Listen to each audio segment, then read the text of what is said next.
Je veux dire majesté.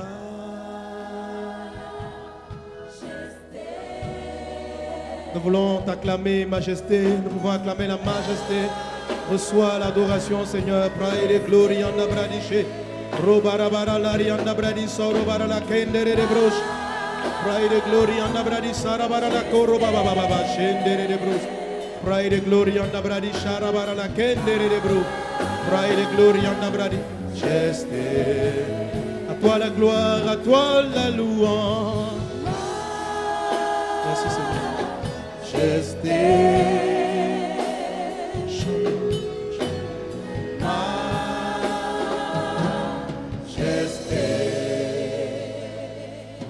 Sois élevé Seigneur, sois magnifié Jésus. À toi la louange, la gloire, l'exaltation au siècle des siècles.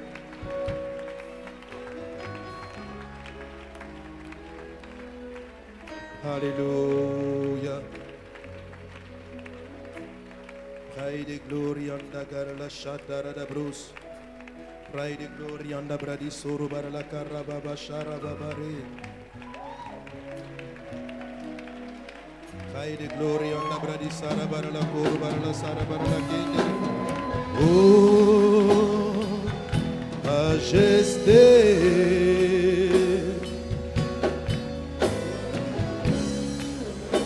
Alléluia. Merci Seigneur. Amen. Seigneur, nous bénissons ton nom, nous te rendons grâce pour ces instants. Merci parce que tu conduis ce moment. Merci Seigneur Dieu parce que tu diriges toutes choses. À toi la gloire au siècle des siècles. Béni sois-tu Dieu vivant. Béni sois-tu roi de gloire. Merci Seigneur. Conduis ces instants. Au nom de Jésus. Amen. Enseigne-nous tes voix, Seigneur. Alléluia. Gloire à Jésus. Gloire à Dieu. Gloire à Dieu. Amen, amen, amen. Nous bénissons le Seigneur pour le temps de la parole. Et j'ai envie de dire encore à quelqu'un, sois le bienvenu au mercredi DEC. Mercredi DEC. Nous sommes à notre avant-dernier, c'est ça? Mercredi des vainqueurs. Et très bientôt, par la grâce de Dieu, nous entrons dans le rendez-vous des... Amen. Il sera particulier, il sera spécial. On a encore, je crois, parce que on a encore combien de mercredis après cela? Il nous reste ce mercredi, hein, des vainqueurs. Après celui-là. Je crois que le mercredi, il commence le 16. Amen. Mais nous rendons grâce à Dieu. Alléluia. Alléluia. Le rendez-vous des champions ne sera pas très différent. Il sera... organisé, dirigé de telle sorte que nous puissions avoir plus de temps ou bien plus de profondeur dans la parole, avec l'attitude de répondre à certaines interrogations, d'être un peu plus pratique. Amen. Mais pour terminer donc l'enseignement, pour terminer le mercredi des vainqueurs, alléluia, pour s'apprêter à passer à l'autre phase, nous allons aussi achever notre enseignement sur les 7 mises en garde de Jésus. Alléluia. Alléluia. Et nous avons traité 3 premières mises en garde. Aujourd'hui, nous sommes à la 4e mise en garde. Est-ce qu'on est ensemble? Est-ce qu'on est ensemble? Est-ce que quelqu'un est avec moi? Amen, amen, amen, amen. Donnez-moi un bon amen de vainqueur. Amen. Non, je ne vous entends pas bien encore. Un bon amen de vainqueur. Amen. Alors, la 4e mise en garde, comme je vous le disais la dernière fois, est encore assez importante. Je l'ai intitulée ainsi, prenez garde aux offenses. Prenez garde aux offenses. On peut bénir le Seigneur pour worshiper. Merci. On peut acclamer le Seigneur pour les chants. Alléluia. Prenez garde aux offenses. Le Seigneur, pendant que je méditais ce passage, d'abord depuis le dimanche même dernier, le mercredi dernier, je préparais ce message, personnellement, j'ai été édifié, touché par cette mise en garde. J'ai dit, Seigneur, vraiment, garde-moi. Alléluia. Et je n'ai pas pu aborder ce que je souhaitais le mercredi d'avant, mercredi passé. Et puis Dieu a continué à m'enseigner sur ce point de la 4e mise en garde du Seigneur. Amen. Alors, comme je vous l'ai dit, l'ensemble des mises en garde sont basées sur les paroles du Seigneur. C'est-à-dire, chaque fois que Jésus, en s'adressant aux disciples ou à une personne, donnait cette expression-là, prenez garde ou faites attention. Donc Jésus, en disant prenez garde, mettait une emphase, c'est-à-dire une insistance particulière sur un point.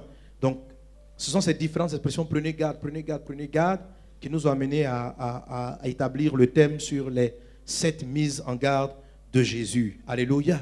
Comme je l'ai dit toujours, mais toute la parole de Dieu nécessite une attention particulière.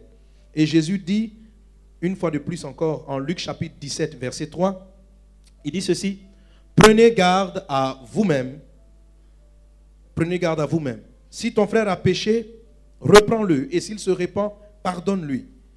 Et s'il a péché contre toi 7 fois dans un jour, et que 7 fois il revienne à toi disant, je me répands, tu lui pardonneras. Amen. Prenez garde à vous-même, si ton frère a péché, reprends-le. Alléluia. Comme je l'ai dit, quand on dit les 7 mises en garde, ce n'est pas que dans les évangiles, il y a 7 fois cité les mises en garde, mais vous les voyez dans tous les évangiles. Et si vous les regroupez par sujet, vous allez à peu près trouver 7 mises en garde. Alléluia. Alléluia. Donc celle-là, elle va revenir sous plusieurs présentations. Le Seigneur va insister là-dessus sur la notion de ne rien garder dans le cœur. Amen. Il va dire par exemple ceci, si tu te souviens que ton frère a quelque chose contre toi, amen, si tu te souviens que ton frère a quelque chose contre toi, laisse là ton offrande, alléluia, et va parler avec lui, va te réconcilier avec lui. Lorsque je dis de prendre garde aux offenses, je veux dire 2 choses. De prendre garde au fait de ne pas offenser les autres, alléluia, et de prendre garde aussi à l'effet que les offenses peuvent produire en nous. Amen, amen. Dis avec moi l'offense. L'offense, c'est très dangereux. Être offensé. Mercredi dernier, j'avais voulu intituler ça. Prends garde que ton cœur ne s'aigrisse. Parce que la conséquence de l'offense, lorsqu'elle rentre en toi, elle crée une forme d'aigreur, une forme d'amertume, une forme de colère. Et cette colère-là, ce sentiment qui touche l'âme de l'homme, qui touche le cœur de l'homme, est extrêmement dangereux. Il est extrêmement dangereux. Dans plusieurs des messages que le Seigneur nous a donné d'aborder, je suis revenu sur ce point. Mais Dieu a davantage ouvert mes yeux là-dessus. Pour comprendre cela, on va étudier la vie d'une personne. Cette histoire nous parle d'un des fils de David du nom de Absalom. Dis avec moi Absalom. Le nom Absalom signifie le père de paix. Absalom était un des fils vraiment que David aimait particulièrement. Peut-être que s'il n'avait pas laissé l'offense le détruire, il aurait été le choix de Dieu pour occuper la royauté. Mais cet homme va être rongé par une offense, par une injustice que sa sœur a subie et que par conséquent lui-même il a subi. Il va avoir une réaction vis-à-vis de cette offense. Et après, toute sa vie va être chamboulée. Il va devenir un véritable poison pour sa propre vie et puis un poison pour tout Israël. Au point, des années plus tard, d'être l'instrument d'un coup d'État. J'ai compris que l'offense est peut-être une des choses qui a peut-être même forgé le diable. Parce que Absalom est devenu pour David un diable. Amen. Amen, amen. Alors, pour gagner du temps, je vais commencer au verset 18 de 2 Samuel, chapitre 13. Il est dit, en parlant de Tamar. Tamar est une fille de David, donc une sœur c'est la sœur de Absalom. Si tu veux, même père, même mère. David avait plusieurs femmes, il avait plusieurs enfants. Et il est dit au verset 18, elle avait une tunique de plusieurs couleurs. Donc Tamar avait une tunique de plusieurs couleurs, car c'était le vêtement que portaient les filles du roi, aussi longtemps qu'elles étaient vierges. Le serviteur d'Amnon l'a mis dehors et ferma la porte après elle. Tamar répandit de la cendre sur sa tête et déchira sa tunique bigarrée. Elle mit la main sur la tête et s'en alla en poussant des cris. Absalom, son frère, lui dit, Amnon, ton frère, a-t-il été avec toi? Maintenant, ma soeur, tais-toi, c'est ton frère. Ne prends pas cette affaire trop à cœur. Et Tamar, désolée, demeura dans la maison d'Absalom, son frère. Verset 21. Le roi David apprit toutes ces choses et il fut très irrité. Verset 22 qui m'intéresse. Absalom ne parla ni en bien ni en mal avec Amnon, mais il le prit en haine parce qu'il avait déshonoré Tamar, sa sœur. Verset 23. 2 ans après, donc 2 ans plus tard, comme Absalom avait les tondeurs à Baal-Hatzor près d'Éphraïm, il invita tous les fils du roi. Absalom alla vers le roi et dit, voici ton serviteur a les tondeurs, que le roi et ses serviteurs viennent chez ton serviteur. Et le roi dit à Absalom, non mon fils, nous n'irons pas tous, de peur que nous ne te soyons à charge. Absalom le pressa, mais le roi ne voulut point aller, et il le bénit. Absalom dit, permets du moins à Amnon mon frère de venir avec nous.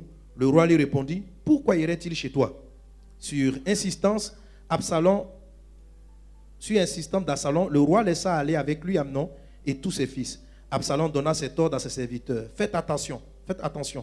Quand le cœur d'Amnon sera égayé par le vin et que je vous dirai, frappez Amnon, alors tuez-le, ne craignez point. N'est-ce pas moi qui vous l'ordonne? Soyez fermes et montrez du courage. Les serviteurs d'Absalom traitèrent Amnon comme Absalom l'avait ordonné, et tous les fils du roi se levèrent, montèrent chacun sur son mulet et s'enfuirent. Amen. L'histoire est longue. Si nous voulons la lire, ça va nous prendre beaucoup de temps. Mais pour résumer, Amnon est l'aîné des fils de David. Et Amnon est tombé d'une passion charnelle, je ne sais pas dire même amoureuse, mais une passion diabolique vis-à-vis de sa sœur. Il aimait sa sœur, Tamar, sa demi-sœur. Et il était même tourmenté au point d'être malade par sa propre sœur. Et il a parlé à un de ses amis qui lui a donné un conseil diabolique de faire venir sa sœur et puis d'abuser de sa sœur. Là, ça allait l'apaiser. Et Amnon a suivi le conseil, il a joué au malade, il a fait venir sa sœur disant, je suis malade, viens me traiter, viens me soigner, viens me donner à manger parce que j'ai envie de manger un de tes repas. Sa petite sœur arrive, il fait fermer la porte, il chasse les serviteurs et il la viole. Voilà. Donc il abuse d'elle, elle a dit non, tu es mon frère, on ne peut pas le faire. Et puis elle dit bon, si tu m'aimes, que tu me maries, demande à mon père, on va voir. En tout cas, elle a tout fait pour essayer de le dissuader, mais il a fini par abuser d'elle. C'est horrible. Et lorsqu'il a fini, non seulement c'est grave, mais le sentiment qu'il avait vis-à-vis d'elle s'est changé en haine. Donc subitement, il a regardé, il a détesté sa propre sœur. Il n'avait plus envie de la voir. Il a trouvé lui-même l'acte peut-être horrible. C'est comme si donc le démon qui était venu le posséder est parti, ça s'est transformé en haine. Et puis il a chassé sa sœur comme une malpropre. Il a dit, moi, il a humilié, il l'a jeté dehors. Sa sœur a pleuré. Elle est partie chez son frère Absalom, donc, qui est le 3e fils de David. Hein? C'était le plus beau, le plus grand, élégant, un très bel homme, Absalom. Elle va chez Absalom et elle pleure. Maintenant, Absalom lui dit, il ne faut même pas penser, c'est ton frère. Ne dis rien, laisse tomber cette histoire. Et le texte dit, David en a été irrité. Mais après ça, on ne voit David prendre aucune décision, aucune sanction, aucun reproche direct à Amnon. Absalom a encaissé l'affaire. La Bible dit, il n'a rien dit. Il n'a pas dit quelque chose de bien. Il n'a pas dit quelque chose de mal. Ça veut dire il n'a rien dit. Dans notre français ici, on dit il a avalé. Il a avalé la frustration. Et il n'a rien dit. Et donc l'histoire, qui est une histoire horrible, est passée comme si de rien n'était. Tamar a arrêté de pleurer, elle a repris sa vie. Amnon aussi a repris sa vie, personne ne lui a parlé. Absalom a été froissé, il a fait comme si de rien n'était, il a continué ses affaires. Mais la Bible nous dit que la haine a commencé à apparaître dans son cœur à cause de ce qu'Amnon avait fait. Il avait demandé à sa propre sœur, il faut pardonner. Mais lui-même, il a commencé à avoir la haine. Et il n'a pas traité avec cette offense. Il n'a pas traité. Et dans cette offense, il en voulait à 2 personnes.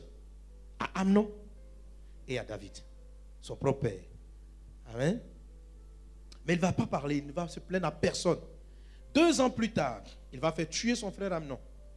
Lorsqu'il va le faire tuer, ça va l'obliger, il va fuir, il va aller se cacher loin de son père qui était en colère. Il va attendre à peu près 3 ans. Donc 3 ans, donc on est à 5 ans après le drame. Et 5 ans, il va essayer de tout faire pour revenir dans les grâces de son père et revenir à Jérusalem. Et lorsqu'il va revenir, son père ne va pas vouloir le voir. Donc je crois qu'il va rester, j'oublie le nombre d'années, mais il va rester à Jérusalem, je crois encore près de 2 ans encore. Et pendant ce temps, il va commencer à monter, à trouver, il trouvait que son père était incapable, qu'il ne gérait pas bien le peuple. Et lui-même, Amnon, va commencer à se positionner pour être maintenant le juge. Absalom, pardon, vous savez bien, merci. Absalom va commencer à se positionner pour réglementer, pour régler tous les problèmes du peuple. Et il va être apprécié de tout le monde. Parce que lui, il réglait, il s'occupait des affaires, il était diligent. En tout cas, il semblait être un meilleur roi que son propre père. Je crois que son cœur va être détourné. Il va commencer à ne voir que les défauts de son père. L'offense va grandir dans sa vie. Et à un moment donné, donc, Absalom va mener une tentative, va mener un coup d'État qui va même aboutir. Il va enlever son père du pouvoir. David va fuir parce qu'il n'a pas voulu se battre.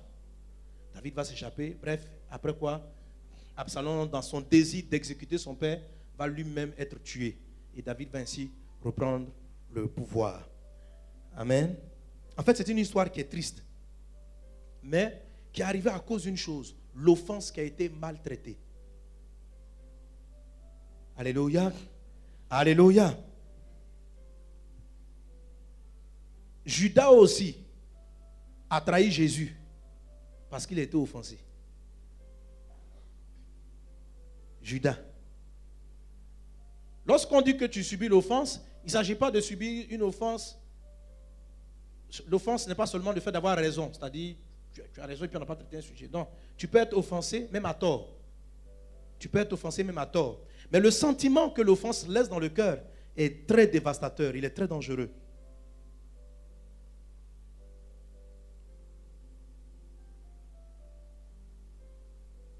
Je vous invite à Matthieu chapitre 26. Non, Jean chapitre 12 d'abord, en ce qui concerne le cas de Judas. Au verset 1, il est dit, 6 jours avant la Pâque, Jésus arriva à Béthanie où était Lazare qu'il avait ressuscité des morts. Là où il fit un souper, là on lui fit un souper. Marthe servait et Lazare était un de ceux qui se trouvaient à table avec lui. Marie ayant pris un livre de parfum de nard pur de grand prix, oignit les pieds de Jésus et elle lui essuya les pieds avec ses cheveux. Et la maison fut remplie de l'odeur du parfum. Verset 4. Un des disciples, Judas Iscariote, fils de Simon, celui qui devait le livrer, dit, pourquoi n'a-t-on pas vendu ce parfum 300 deniers pour les donner aux pauvres? Il a dit cela, non qu'il se mettait en peine des pauvres, mais parce qu'il était voleur et que tenant la bourse, il prenait ce qu'on y mettait. Mais Jésus dit, laisse-la garder ce parfum pour le jour de ma sépulture. Vous avez toujours les pauvres avec vous, mais vous ne m'avez pas toujours. Ce même contexte, ce même passage repris en Matthieu chapitre 26, il est dit, Matthieu 26 au verset 8, il est dit, les disciples voyant cela, c'est-à-dire voyant selon eux le gaspillage de l'offrande de la femme avec son parfum d'une si grande valeur qu'elle a cassé, donc elle a versé le parfum au pied du Seigneur. Donc les disciples, voyant cela, étaient indignés. Et puis il dit, à quoi bon cette perte? On aurait pu vendre ce parfum très cher et le donner aux pauvres. Verset 10 de Matthieu 26. Jésus s'étant aperçu leur dit, pourquoi faites-vous de la peine à cette femme? Elle a fait une bonne action à mon égard, car vous avez toujours des pauvres avec vous, mais vous ne m'avez pas toujours. Vous n'avez pas toujours. Verset 12. En répandant ce parfum sur mon corps, elle l'a fait pour ma sépulture. Je vous le dis en vérité, partout cette bonne nouvelle sera prêchée dans le monde entier. On racontera aussi en mémoire de cette femme ce qu'elle a fait. Alors l'un des 12, appelé Judas Iscariote, alla vers les principaux sacrificateurs et dit, que voulez-vous me donner? Et je vous le livrerai. Et il lui payait 30 pièces d'argent, soit à peu près la dîme de la valeur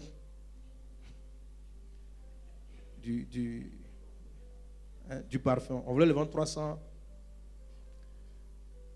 et lui il en a pris, pour Jésus il a pris 30.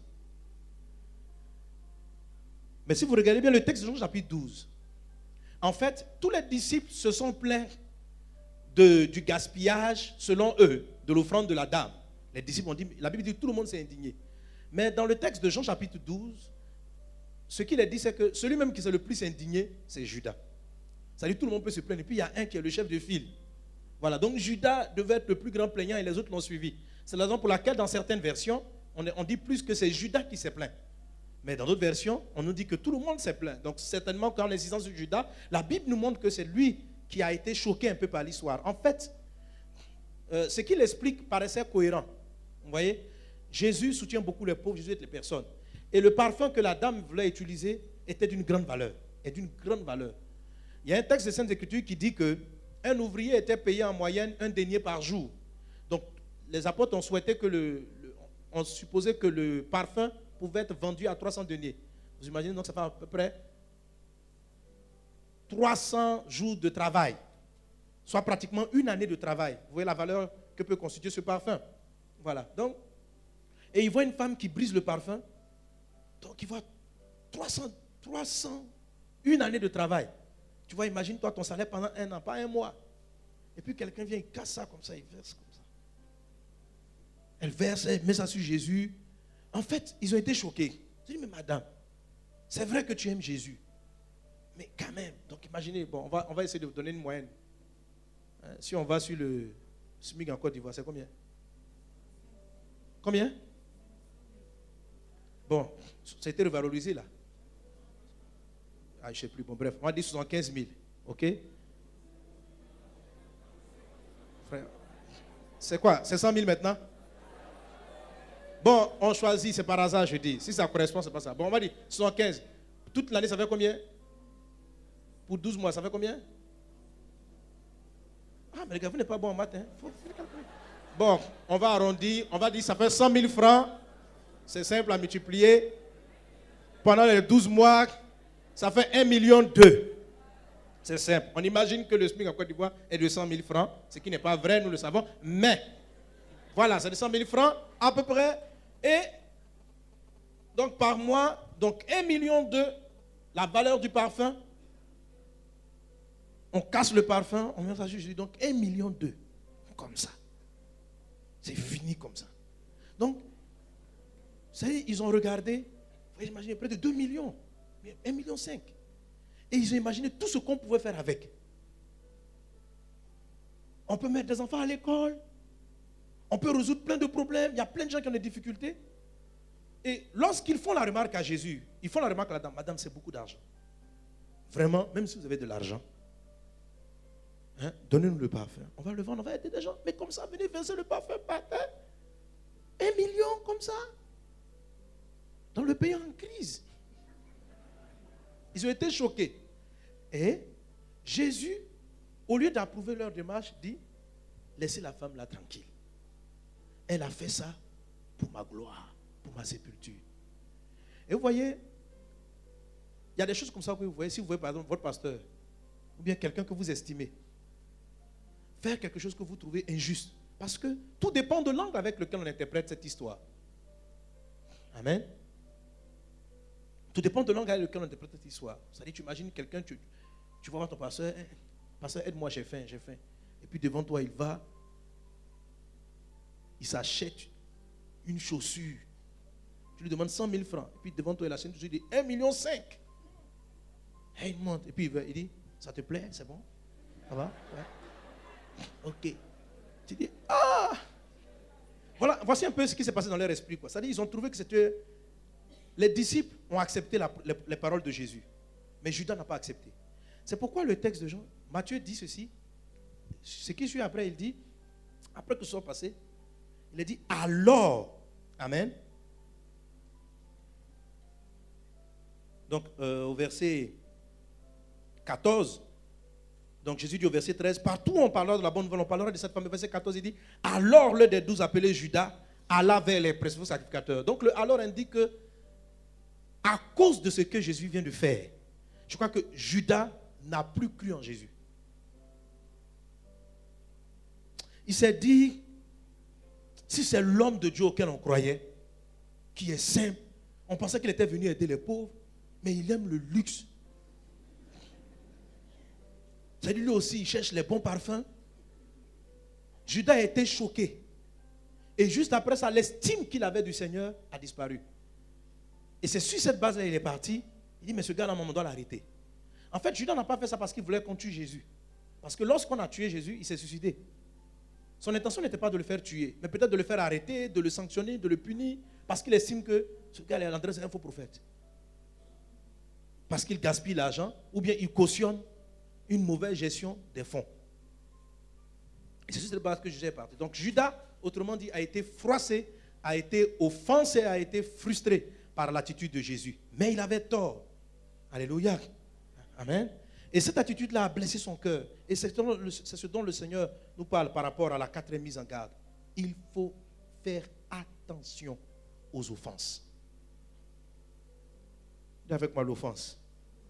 Dis Seigneur, garde-moi. Garde-moi. Alléluia.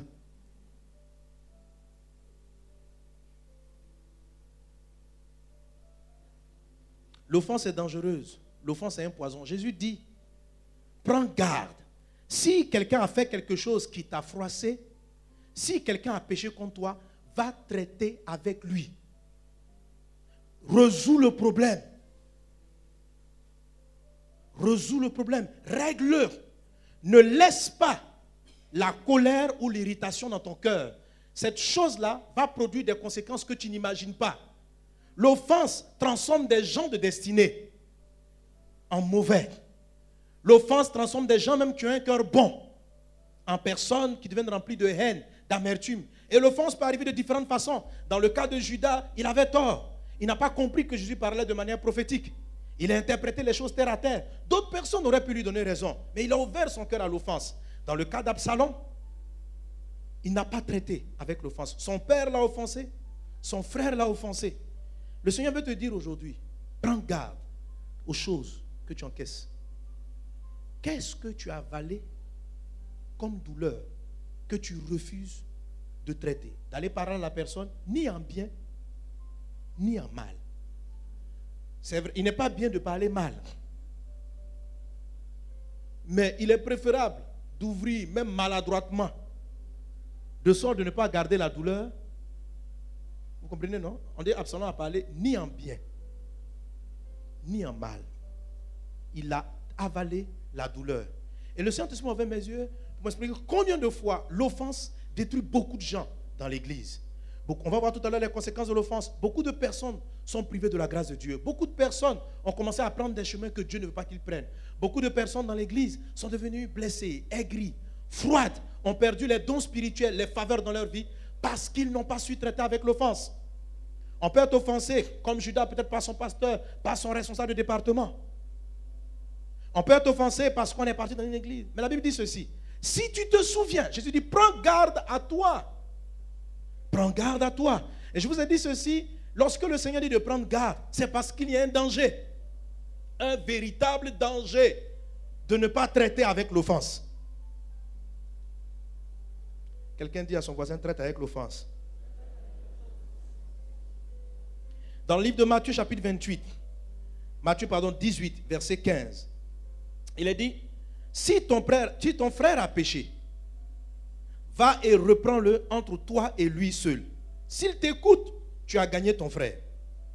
Mais s'il ne t'écoute pas, prends avec toi une ou deux personnes afin que toute l'affaire se règle sur la déclaration de 2 ou de 3 témoins. S'il refuse de les écouter, dis-le à l'église. Et s'il refuse aussi d'écouter l'église, qu'il soit pour toi comme un païen et un publicain. Amen. Regardez comment le Seigneur insiste pour que l'offense soit traitée. Il dit, si ton frère a péché contre toi, tu vois, il explique même que c'est une affaire d'État. Va le voir, discute avec lui. Si tu travailles dans un endroit, si tu travailles avec des frères et que quelqu'un a tenu des propos, il a péché contre toi. Vous savez, le terme péché contre toi veut dire, peut-être que ce que tu estimes, ça ne veut pas forcément dire qu'il a péché contre Dieu. Le texte dit, si ton frère a péché contre toi, le péché contre soi est relatif. C'est-à-dire, par rapport à ma manière de fonctionner, par rapport à ma manière de voir le monde, par rapport à ma logique, ce qu'il vient de faire n'est pas correct. Il n'a pas dit si ton frère a péché contre Dieu. Maintenant, le péché contre toi peut être aussi contre Dieu. Mais on peut pécher contre toi sans pécher contre Dieu.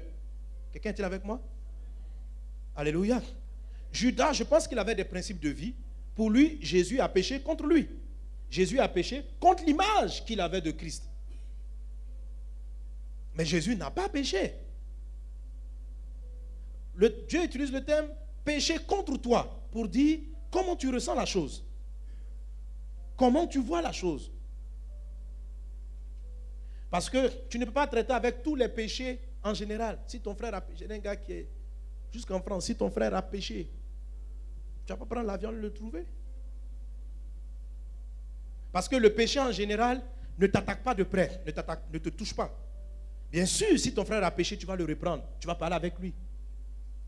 Mais le texte insiste sur le fait que le péché soit contre ta personne. Et je rappelle, péché contre toi ne veut pas dire que la personne a péché. Hein. Ça veut dire, tu as tes règles, tu as ta façon de voir le monde. Et par rapport à ta façon de fonctionner, quelqu'un a fait quelque chose qui ne t'a pas plu. Est-ce qu'on est ensemble? Est-ce que quelqu'un est avec moi? Jésus dit de prendre garde à l'effet des péchés contre toi. Et si ton frère a péché contre toi, la Bible ne dit pas de laisser la chose ainsi. La Bible dit, va le voir. Il parle de ton frère, c'est-à-dire d'une personne avec laquelle, de qui tu n'es pas loin. Une personne qui n'est pas éloignée de toi. Ton mari, ton enfant, ton épouse, ton responsable, un proche. Mais il a fait quelque chose qui ne t'a pas plu. Ne dors pas avec ta frustration. Ne sois pas comme Absalom. Prends garde.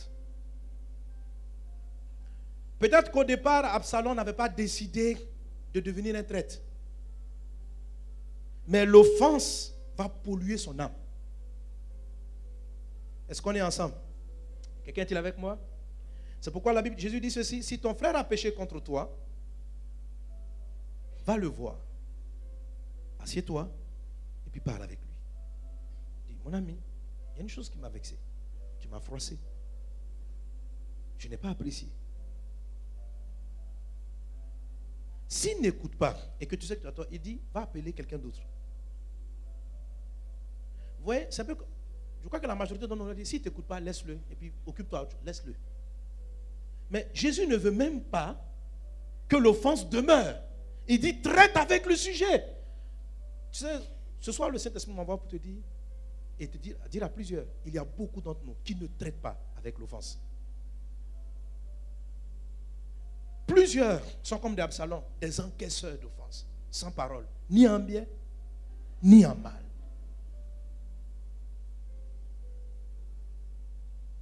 Tu es vexé, mais tu n'en parles pas. Tu n'en parles ni en bien, ni en mal. Tu avales. Il y a des types d'offenses comme celle d'Absalom qui prennent à peu près 2, 3, 4 ans avant de porter leurs fruits. Ce n'est pas immédiat. Ce n'est pas toujours immédiat. L'offense va déranger certaines choses dans ton esprit, dans ton âme. L'offense est une semence, est un poison de l'âme. L'offense maltraitée. Jésus dit, prends garde. Toute la parole de Dieu est importante, mais quand ton Dieu te dit de faire attention à une chose, c'est qu'il faut faire attention. On traite avec l'offense, on ne la laisse pas. Va le voir. S'il ne t'écoute pas, prends quelqu'un d'autre, parce que vous devez régler. S'il n'écoute pas, prends une troisième personne. S'il n'écoute pas, voilà. Il dit, tu le considères comme un païen. Considérer comme un païen, ça ne veut pas dire qu'il faut lui parler mal. Hein? Non. Qu'est-ce qu'on fait d'un païen?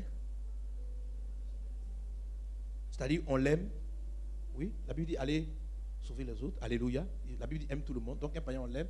Mais c'est-à-dire, en fait, je vais expliquer dans la solution comment on traite avec l'offense. Comment traiter avec l'offense. Amen. Est-ce qu'on est ensemble?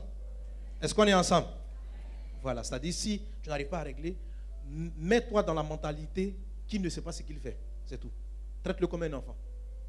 Parce que si un enfant t'insulte, tu ne vas pas garder ça dans ton cœur. En fait, il explique, si tu n'arrives pas à traiter parce que tu considères la personne suffisamment mature et que malgré toutes les explications, elle ne comprend pas, prends de l'ascendant. C'est-à-dire, banalise le problème. Dis, il ne comprend pas, c'est un païen, il ne connaît pas, il n'a pas compris ce que j'ai compris dans le Seigneur. C'est ce qu'il est en train de dire. Il dit, considère-le comme un païen, ça n'est pas dit. Parce que Jésus n'a jamais dit de ne pas saluer les païens. Bien au contraire. Il dit de chercher leur salut. Mais seulement, si je vois un païen mentir, est-ce que ça va me vexer? Parce que je considère qu'il n'a pas connu Dieu. C'est ce qui, voilà. Si je vois, j'entends que il y a un païen, il a commis l'adultère, il vient l'impudicité. Tu ne vas pas tomber malade pour ça. Tu vois? Mais c'est ton frère. Quand tu apprends que le frère, celui qui parle de Dieu, celui qui t'exhorte et qui vient de faire un péché, c'est là que ça fait mal. C'est là que tu dis, mais comment toi qui parles de Dieu, comment toi qui crains Dieu, tu peux agir de la sorte? Tu lui parles, tu traites avec lui. Si ça ne marche pas, tu appelles d'une deuxième personne. Si ça ne marche pas, il dit jusqu'au dernier degré. À un moment donné, tu dis, ah là, je pensais que tu étais un frère. Là, en fait, j'allais traiter sur la base de la parole. Mais si tu n'agis pas comme un frère qui ne s'attache pas à la parole, bon, pour moi, je considère que tu as une âme à gagner maintenant. Un païen. Est-ce qu'on est ensemble? Alléluia. Alléluia. Alléluia. Prends garde. Matthieu chapitre 18, verset 21. Alors Pierre s'approcha de lui et dit, Seigneur, combien de fois pardonnerai-je à mon frère lorsqu'il péchera contre moi? Serait-ce jusqu'à 7 fois? Jésus lui dit, je te le dis. Jésus lui dit, je ne te dis pas jusqu'à 7 fois, mais jusqu'à 70 fois. 7 fois. Amen. En fait, Jésus donne par là, vous voyez, 70 fois 7 fois, les 3, 7, pour parler de la perfection. Il dit, pardonne, si tu veux, infiniment. Ne laisse pas du tout une colère, une frustration demeurer en toi. Ne garde pas l'offense dans le cœur. Pardonner une personne, c'est relâcher son cœur. C'est excuser la personne. C'est ne pas en souffrir. Est-ce qu'on est ensemble? Est-ce qu'on est ensemble? Matthieu chapitre 18 encore. On continue ce passage, il est dit. C'est pourquoi le royaume des cieux est semblable à un roi qui voulut faire rendre compte à ses serviteurs. Quand il se mit à compter, on lui amena un qui devait 1000 talents. Comme il n'avait pas de quoi payer, son maître ordonna qu'il fût vendu, sa femme, ses enfants et tout ce qu'il avait, et que la dette fût acquittée. Le serviteur se jeta à terre, se prosterna devant lui et dit, Seigneur, aie patience envers moi et je te paierai tout. Ému de compassion, le maître de ce serviteur le laissa aller et lui remit la dette. Après qu'il fut sorti, ce serviteur rencontra un de ses compagnons qui lui devait 100 deniers. Il le saisit et l'étranglait en disant, fais ce que tu me dois. Et il voulait le tuer en même temps. Son compagnon se jeta à terre, le suppliait, disant, aie patience envers moi et je te paierai. Mais l'autre ne voulut pas, il alla le jeter en prison jusqu'à ce qu'il ait payé ce qu'il devait. Ses compagnons ayant vu ce qui était arrivé furent profondément attristés et ils allaient raconter à leur maître tout ce qui s'était passé. Alors le maître fit appeler ce serviteur et lui dit, méchant serviteur, je t'avais remis entièrement ta dette parce que tu m'avais supplié. Ne devais-tu pas avoir pitié de ton compagnon comme j'ai eu pitié de toi? Et son maître irrité le livra au bourreau jusqu'à ce qu'il ait payé tout ce qu'il devait. Et la Bible, verset 35 dit, c'est ainsi que votre Père Céleste vous traitera si chacun de vous ne pardonne pas à son frère de tout son cœur. Amen. Vous voyez, pardonner de son cœur, son cœur. Tu dois libérer ton cœur. Touche un voisin et dis, tu dois lâcher. Lâche. Tu as offensé, tu as pris des offenses, tu n'as pas traité avec les offenses vis-à-vis de ton mari. Tu n'as pas traité avec les offenses vis-à-vis de tes collaborateurs. Tu n'as pas traité avec les offenses vis-à-vis de tes frères. Tu n'as pas traité, peut-être même que je suis là, j'ai offensé beaucoup. Si on me demande qui j'ai offensé là, il y a plein de gens que j'ai offensé là. Bon, vous n'allez pas tous m'écrire. Il faut pardonner. Alléluia. J'étais dans tel, ce sont les offenses. J'avais tel besoin, le pasteur n'est pas venu. J'avais telle chose, le pasteur ne m'a pas appelé. J'avais ceci, le pasteur n'était pas présent. J'avais cela, le pasteur n'était pas présent. C'est une offense. Mais tu ne dois pas la garder. Elle va te détruire. Je venais à l'église, j'étais dans le département. Quand j'ai été en difficulté, personne ne m'a visité. Personne ne m'a soutenu. Personne n'a fait ceci. L'offense, c'est une forme d'injustice qu'on perçoit de l'extérieur. C'est pourquoi la Bible insiste sur le fait de pécher contre toi. Pécher contre toi parce que peut-être même la personne même ne se rend même pas compte. Mais toi, tu vas polluer ta vie. Et on va voir tout à l'heure les conséquences de l'offense maltraitée. Mais je veux que tu comprennes, Jésus dit de prendre garde à cela. Jésus dit de tout faire pour régler ce type de situation. Pourquoi Jésus n'aurait pas dit, si ton frère a péché contre toi, va le voir, reprends-le, qu'il t'écoute, qu'il ne t'écoute pas, peu importe, au moins dis-lui la vérité. Mais le Seigneur insiste pour que la chose soit réglée. Et à la fin, pour ne pas que tu sois esclave de l'offense, il dit, si malgré tout il ne reconnaît pas son tort, alors change d'état. Pour un païen, tu aurais pardonné. Pour un enfant, tu aurais laissé tomber. Alors mets-toi dans cette pensée, car hors de question que tu gardes en toi l'offense. Tu ne dois pas garder la colère en toi. Tu ne dois pas garder l'amertume en toi. Tu ne dois pas être froissé dans ton âme. Tu ne dois pas le faire contre ton mari. Ça va détruire ton foyer. Ça va détruire ta vie. Ça va corrompre ton destin. L'offense maltraitée. Lorsque l'offense est maltraitée, elle réduit la grâce. Et là, je suis dit dans votre vie. Quand l'offense n'est pas traitée, pourquoi Jésus dit de faire attention? L'offense, réduit la grâce. La grâce, je l'ai souvent expliqué, même dimanche dernier, j'en ai parlé, c'est la faveur avec laquelle Dieu vous accompagne dans ce que vous faites.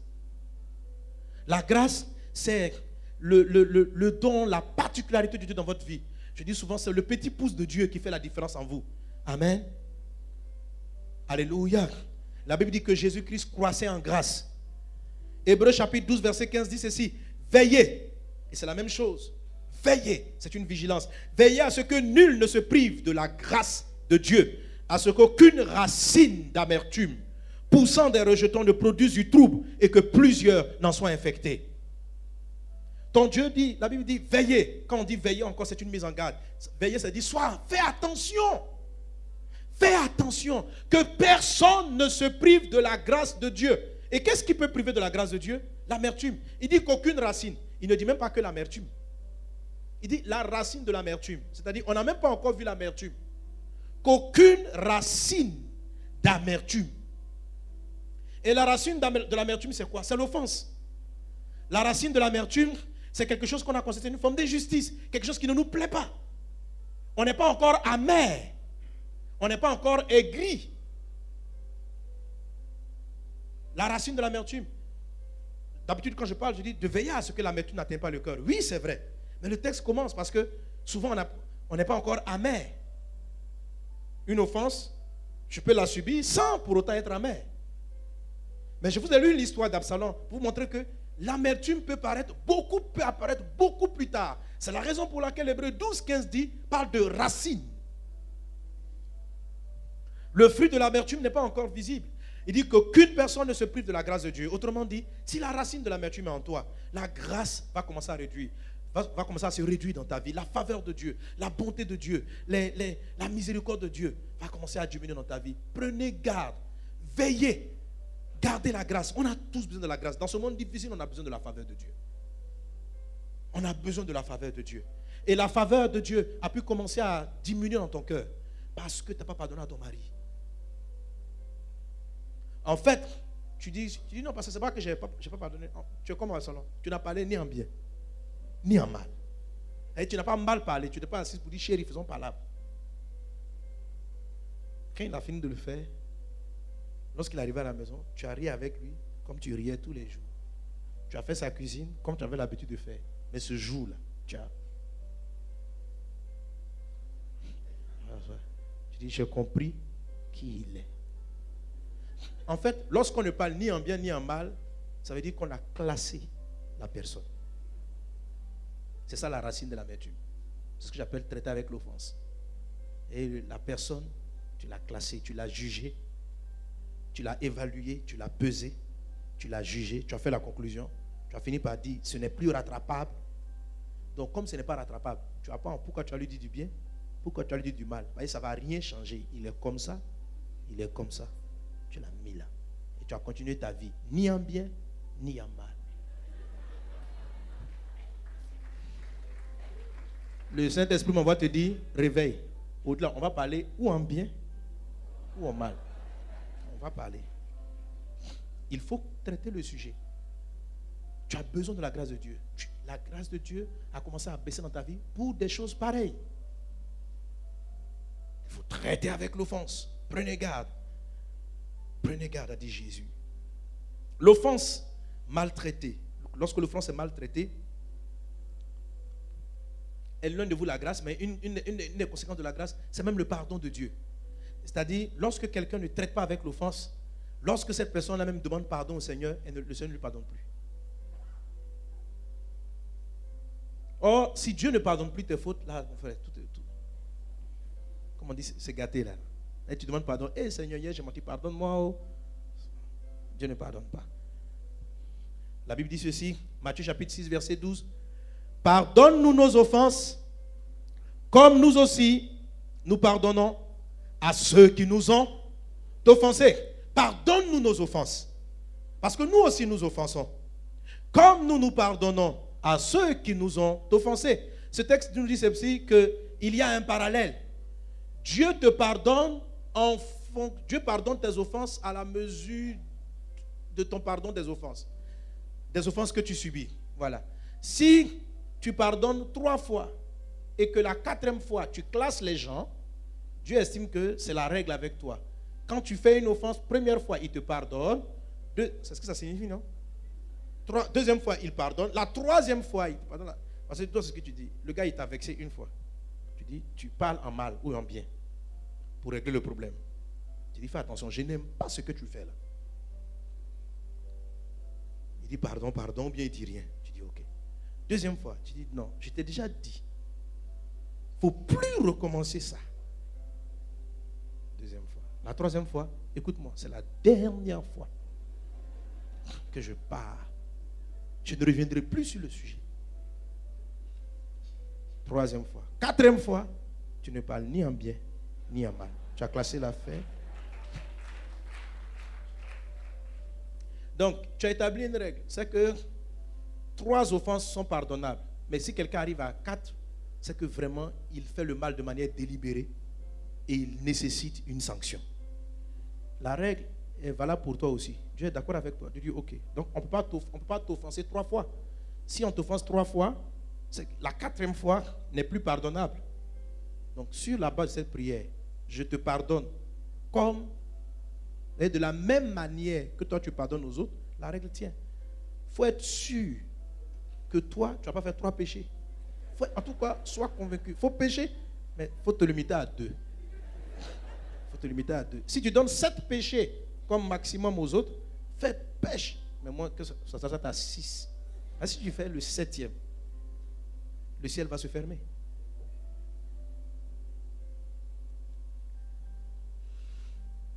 Seigneur, pardonne-nous comme nous pardonnons à ceux qui nous ont offensés. Et on fait tout le temps cette prière.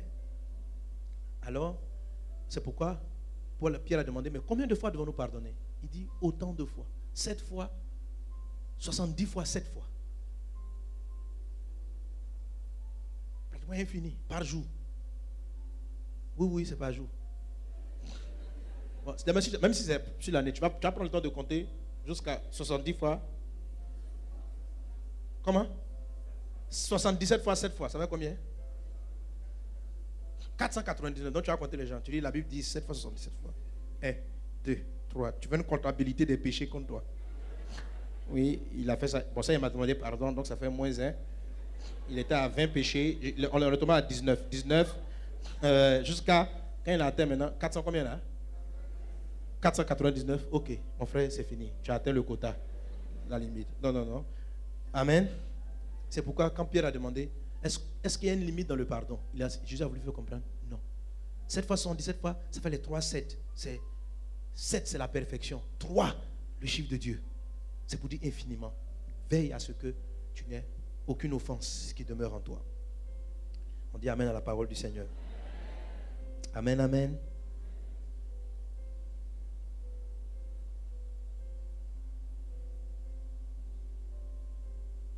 L'offense maltraitée réduit. Une fois que l'offense n'est pas bien traitée, elle réduit l'exaucement aux prières. 1 Pierre chapitre 3 verset 7. La Bible dit, dans le couple, Marie, traitez vos sujets avec vos épouses. Il dit de peur que rien ne vienne faire obstacle à vos prières. C'est la raison pour laquelle le Seigneur dit, si ton frère a quelque chose contre toi, que tu es en train de faire ton offrande à Dieu, laisse-la ton offrande, va te réconcilier avec lui. Vous voyez, pourtant l'offrande est tellement importante dans la parole de Dieu. Amen. Mais Jésus estime que quand il y a l'offense, il faut le traiter. Il dit, laisse-la ton offrande. Ça ne veut pas dire retire, ça ne veut pas dire prends ton offrande. Il dit, si tu vas faire ton offrande à Dieu, que tu te souviennes que ton frère a quelque chose contre toi, laisse-la. On dit, il faut laisser. Il y en a qui vont dire, non, pasteur, comme je ne suis pas en paix, je pars avec l'offrande, et quand je vais pardonner, je vais venir apporter l'offrande. Non. On dit, laisse-la. En fait, ton offrande ne sera validée que lorsque tu auras pardonné l'offense. Amen. Donc, une offense qui n'est pas bien traitée va commencer à faire des oppositions à vos sujets de prière. Une offense qui est mal traitée va influencer négativement le cours de votre vie. Une offense qui est mal traitée peut vous rendre méchant. Quand je dis influencer le cours de votre vie, souvenez-vous de ma Proverbe 4, 23, garde ton cœur plus que toute autre chose, car de lui viennent les sources de la vie. Amen. C'est la raison pour laquelle Absalom a totalement changé. Il est devenu un homme méchant sans s'en rendre compte. C'était quelqu'un de bien, Absalom, mais il n'a pas traité avec l'offense. Et des années plus tard, la racine va donner un fruit. Le fruit va l'amener à devenir meurtrier. De meurtrier, il va tuer beaucoup de personnes en menant une guerre contre son père. Et ça va entraîner sa propre mort. L'offense dans le cœur de Judas l'a amené à trahir le Seigneur, à amener Jésus à la croix et lui-même après à se suicider. L'offense peut vous détruire, peut vous faire perdre tout dans votre vie. Vous pouvez avoir un appel comme Judas pour être un apôtre de Jésus, mais devenir, allez vous prendre, détruire votre vie, détruire votre ministère, détruire votre foyer parce que vous ne traitez pas avec l'offense. L'offense prend le temps de donner son fruit. Dans le cas d'Absalom, ça a pris de longues années, pratiquement près de 10 ans, avant qu'on ne voie le résultat final. Mais l'offense est très dangereuse. Prenez garde à votre cœur. Prenez garde. Si quelqu'un vient de pécher contre vous, pardonnez. Alléluia. Je reprends encore le texte. Prenez garde à vous-même. Si ton frère a péché, reprends-le. Et s'il se répand, pardonne-lui. Alléluia. Alléluia. Maintenant, rapidement, comment traiter l'offense? Je cite rapidement. Je l'ai dit plus ou moins dans l'exhortation, par le pardon. Il faut pardonner. Amen. Il faut pardonner. Il faut pardonner. Il faut décider de pardonner. Et le pardon va venir de plusieurs façons. Premièrement, par le fait d'aller régler le sujet. C'est-à-dire, j'en parle, je discute avec toi. Par le règlement. Comme il a dit, si ton frère a péché, va le voir. Voilà, par le règlement. Mais il peut se trouver que la personne n'est pas accessible physiquement. Tu ne peux pas la rencontrer, tu ne peux pas lui écrire. Elle est éloignée. Ou, par exemple, je ne sais pas, un jour tu voulais saluer le pasteur, il ne t'a pas salué, ça t'a offensé, ça t'a fait mal. Bon, mais il y a tellement de gens qui lui ont dit, tu as demandé rendez-vous, ton rendez-vous n'est pas encore passé. Donc tu as dit, bon, jusqu'à ce que je le rencontre, je serai offensé. Non. Amen. La deuxième façon de traiter avec ça, lorsqu'on ne peut pas, par le règlement, je dis ça, il faut le traiter par l'excuse et la compréhension. C'est un peu ce que Jésus a fait lorsqu'il était à la croix. Il a dit, Seigneur, pardonne-leur parce qu'ils ne savent pas ce qu'ils font. C'est la conclusion que Jésus a donnée en donnant la procédure de règlement des offenses. Lorsqu'à la fin, il explique que la personne n'a pas compris ce que tu voulais lui dire, elle n'a pas compris son péché, il dit, considère-la comme un païen. Considère-la comme un païen. C'est-à-dire, rentre dans une position, une posture d'excuse. Et l'excuse, c'est beaucoup plus facile. Je dis, si un enfant vient et puis il te dit, tanti vilaine là, ça peut t'offenser. Si c'est un adulte, un gars barbu, il vient te dire, un frère, puis il vient te dire, tu es trop vilaine. Et puis un enfant te dit, tanti, tu n'es pas jolie. Bon, il peut avoir les mêmes mots. Mais le fait que ce soit un enfant qui le prononce fait que tu ne vas pas t'attarder sur la chose. Mais quand c'est un adulte qui sait ce qu'il dit, tu te dis, là, il pense et ça fait encore plus mal. Maintenant, c'est pourquoi il te demande de prendre l'ascendant là-dessus. Donc Jésus, lorsqu'il était à la croix, a dit, Seigneur, pardonne-leur parce qu'ils ne savent pas ce qu'ils font. Jésus n'est pas mort à la croix avec la douleur dans son âme contre les hommes qui avaient péché contre lui. Il a été offensé, mais il s'est dégagé de l'offense avant d'aller dans le tombeau. Il s'est dégagé de l'offense. Lorsque Pierre a voulu le défendre, Jésus a dit non. Jésus a libéré son âme de toute colère. Lorsqu'il a vu Judas, il est parti lui faire la bise. C'est cette grandeur-là que vous devez laisser le Seigneur avoir en vous. Le monde ne va pas vous donner toujours l'opportunité de voir les personnes et de traiter le sujet avec elles. Amen. Mais vous devez prendre le dessus en considérant, disant, il ne sait pas ce qu'il fait. Il l'a fait, ce n'est pas inadvertance. Il faut développer l'art de trouver des excuses pour les gens. Ça vous aide, En fait, ce n'est pas que les gens ne savent pas ce qu'ils font. Ceux qui tuaient Jésus, là, ils savaient ce qu'ils faisaient. Vous savez ça, non? En tuant, là, ils savaient que ils étaient en train de tuer un homme qui n'a rien fait. Mais Jésus, à la croix, dit, Seigneur, ils ne savent pas ce qu'ils font. Parce qu'en fait, ils regardaient autre chose. Étienne aussi a fait pareil. Vous suivez? Étienne aussi a fait pareil. Et c'est une force qui précède l'âme. C'est-à-dire, tu ne regardes pas le côté pour lequel ils sont coupables. Tu regardes leur innocence. Tu regardes la façon dont ils ont été possédés par le diable. Souvent, c'est facile de trouver, si on te dit que, par exemple, le monsieur, il parle mal, il est comme ça parce qu'il y a un démon qui l'agite. En fait, du coup, tu prends l'affaire plus calmement. Amen. Voilà. C'est l'art de trouver des excuses. Il faut développer cela. Lorsque Jésus a été crucifié, il aurait pu dire, non, Seigneur, ils savent ce qu'ils font. Ces gens-là, ils sont méchants. J'ai guéri leurs malades, j'ai chassé leurs démons, j'ai fait du bien à cette population. Ils savent ce qu'ils font et ils m'ont tué. Jésus dit, non, Seigneur, pardonne-leur parce qu'ils ne savent pas ce qu'ils font. Pour pouvoir trouver des excuses, quelquefois, il faut savoir remonter jusqu'au passé des gens. Il faut avoir le cœur. Il faut avoir ce que j'appelle de l'empathie. On l'a traité dans l'enseignement sur la sagesse. Par exemple, tu regardes la personne, elle pose des paroles méchantes, et puis tu t'imagines, tu vas juste te projeter dans son enfance, et tu vois que c'est quelqu'un qui a été victime de la méchanceté, c'est pourquoi elle réagit comme ça. Quand tu rencontres par exemple quelqu'un qui est faux, tu lui parles, il ne comprend pas, tu essaies de le changer, il ne comprend pas. Le danger, c'est que toi, tu risques de garder l'offense. Pour traiter avec l'offense, pour traiter avec l'offense, si la personne ne t'écoute pas, il faut que tu arrives à aller jusqu'à trouver l'excuse. L'excuse, ah Seigneur, moi j'ai eu la grâce vraiment d'avoir une certaine éducation, une certaine façon de vivre. Peut-être que lui n'a pas eu cela. Et c'est en ce sens que Jésus a dit ceci, en ce sens que Jésus a donné la parole, bref, qu'est-ce que je voulais dire? Amen. Bon, ça va me revenir. Alléluia. Alléluia. Dis à voisin, traite avec l'offense. Traite avec l'offense. Par l'excuse. Amen, amen, amen. Est-ce qu'on est ensemble? Le fait d'excuser les gens va faire que les personnes vont vous allez paraître devant des personnes naïves. Mais ce n'est pas par naïveté. C'est pour vous protéger. Protégez votre âme. Protégez votre âme. L'offense est un poison. Protégez votre âme. Et la meilleure façon, régler. C'est-à-dire, aller voir la personne, puis parler avec elle. Parler avec elle. Si vous avez l'occasion, tu dis ce que tu as fait, je n'ai pas aimé. Même si la personne le fait 20 fois, il faut répéter ça 20 fois. Parce que toi-même, tu en as fait autant et le Seigneur t'a pardonné. C'est ce que je voulais dire. C'est-à-dire, tant que tu considères aussi, amen, c'est la troisième chose qui te permet de pardonner, c'est de regarder les grâces dont tu as bénéficié avec le Seigneur. Alléluia. Donc je dis le pardon qui est induit par la reconnaissance vis-à-vis de Dieu. Amen, amen, amen.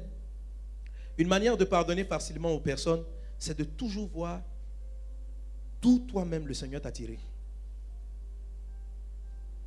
Si tu sais regarder tes origines et tu sais te souvenir comment toi, peut-être avant tu avais une vie dans la débauche, Dieu t'a sorti de là.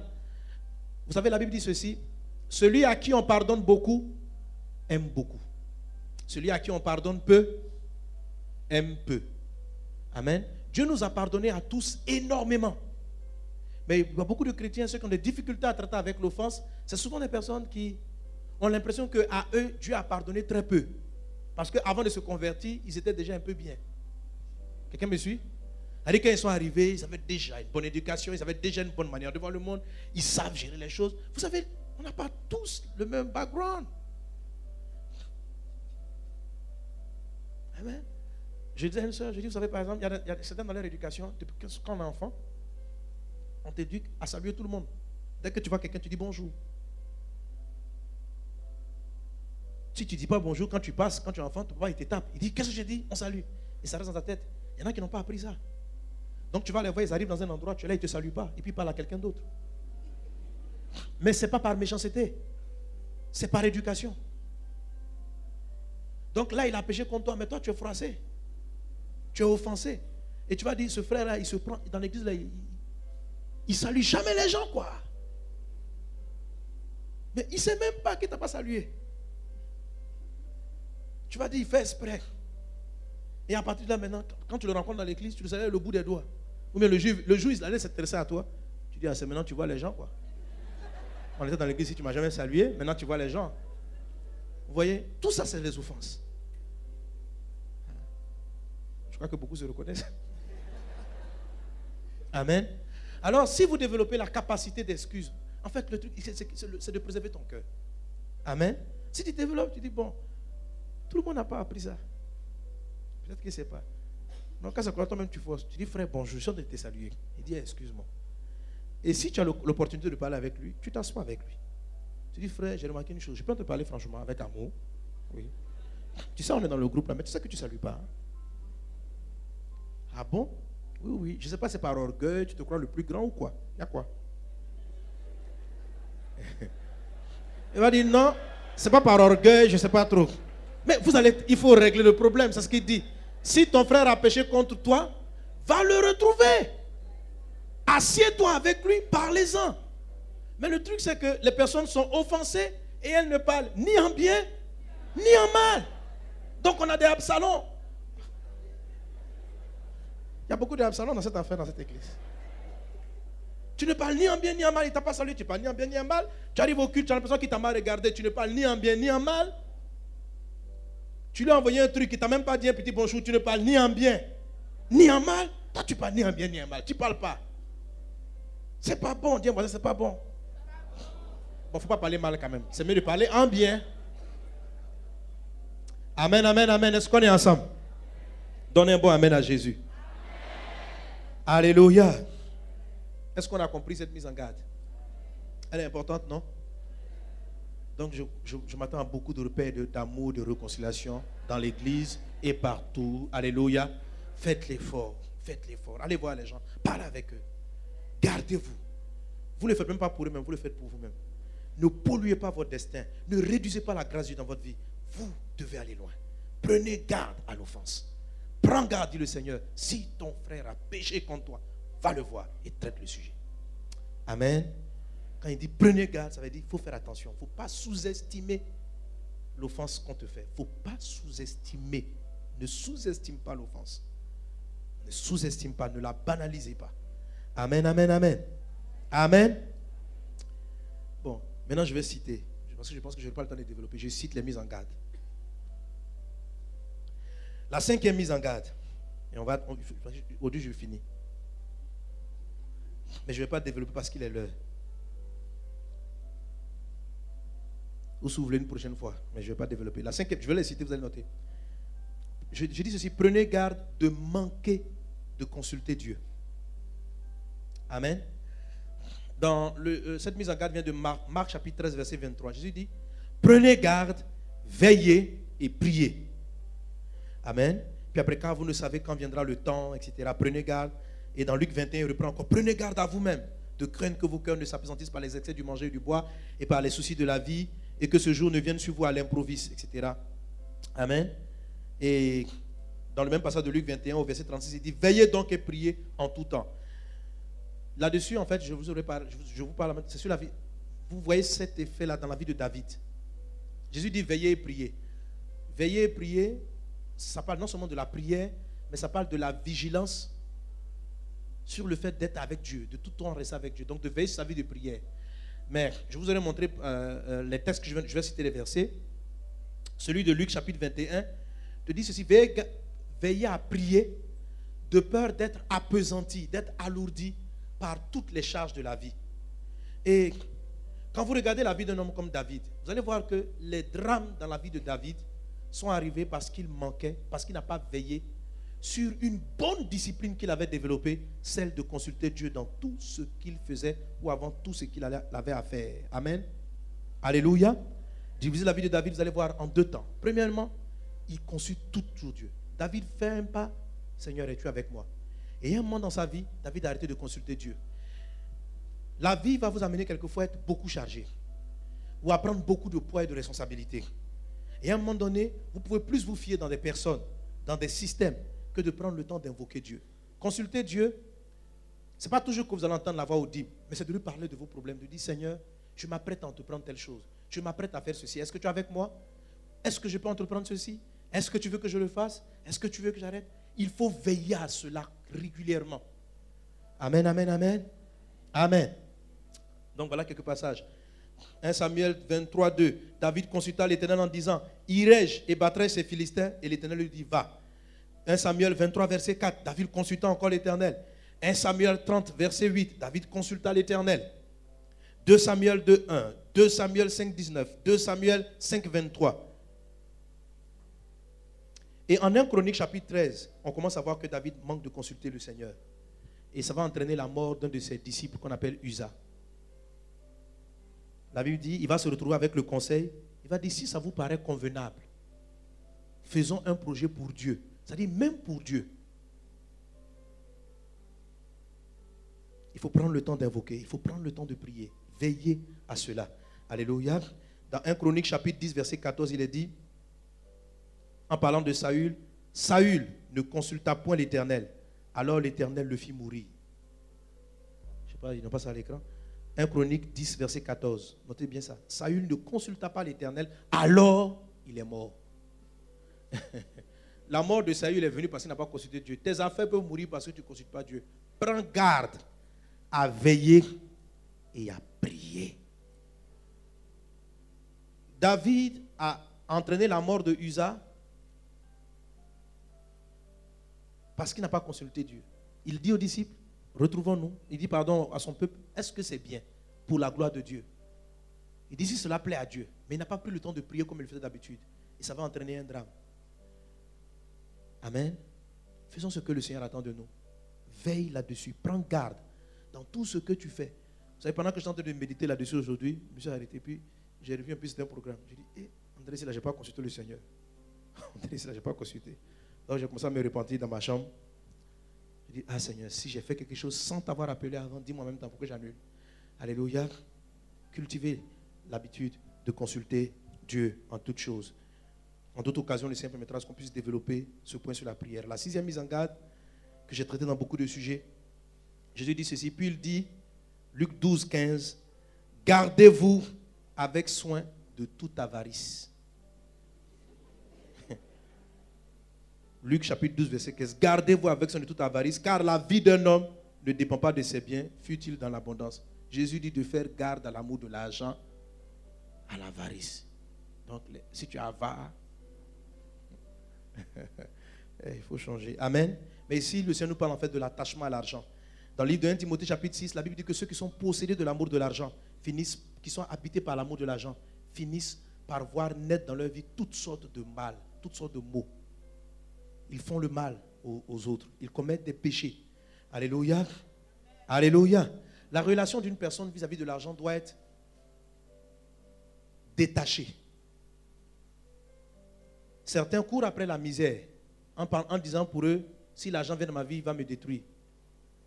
Pour moi, c'est une forme d'attachement à l'argent. L'argent, on doit être libre vis-à-vis de l'argent. Jésus a dit, personne ne peut servir Dieu et servir Mammon. Soit il va aimer l'un, mépriser l'autre, soit il va s'attacher à l'un. Et il va détester l'autre. Amen. C'est la sixième mise en garde de Jésus. C'est un sujet que j'ai souvent abordé. Prenez garde à l'amour de l'argent. Dans ce monde où tout semble dépendre de l'argent, ne choisissez pas l'argent comme mode de fonctionnement. Priez le Seigneur. Demandez-lui ce que vous voulez. Parlez avec Dieu. Amen.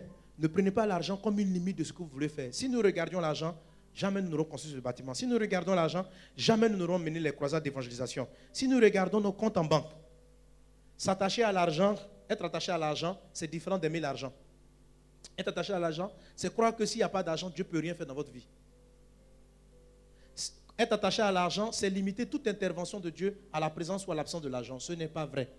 Il y a d'autres choses que Dieu fait qui ne sont pas dans l'argent. Amen. Alléluia. Dieu peut passer par l'argent, il peut passer par autre chose. Priez le Seigneur pour ce dont vous avez besoin. Alléluia. Prenez garde à l'amour de l'argent. Et la dernière mise en garde, amen. Prenez garde à vos relations humaines. Matthieu chapitre 13, verset 9. Prenez garde à vous-même. On vous livrera aux tribunaux. Et vous serez battus de verges dans les synagogues. Vous comparaîtrez devant des gouverneurs et devant des rois à cause de moi pour leur servir de témoignage. Matthieu 10, verset 17 dit encore, mettez-vous en garde contre les hommes, car ils vous livreront aux tribunaux et ils vous battront de verges dans leurs synagogues. Luc 21, verset 16, cette mise en garde est reprise du verset 16 jusqu'au verset 18. Amen, amen, amen. Ici, le Seigneur nous parle, pour résumer ce texte, cette mise en garde, c'est la septième mise en garde de Jésus, de prenez garde à vos relations, à ce que vous dites et à ce que vous faites avec les autres. Le texte ne dit pas de se méfier des gens, ce n'est pas de ça qu'il s'agit, mais d'être prudent dans tout ce qu'on dit. Il dit parce que tu seras jugé. Et dans ce que tu dis, dans le type de relation que tu entretiens avec les personnes, peut venir ta propre condamnation. Prenez garde à vous-même. Prenez garde à vous-même. Soyez prudent. Soyez attentionner sur ce que vous dites, les propos que vous tenez, la façon dont vous parlez avec les gens, la façon dont vous traitez avec des personnes. Amen. Nous aurons, par la grâce de Dieu, à traiter ces sujets. Alléluia. Ce sur quoi le Seigneur a voulu insister en ce jour, c'est prenez garde aux offenses. Alléluia. Alléluia. Est-ce qu'on peut acclamer le Seigneur? Si ton Dieu t'a parlé, tu vas bénir son nom.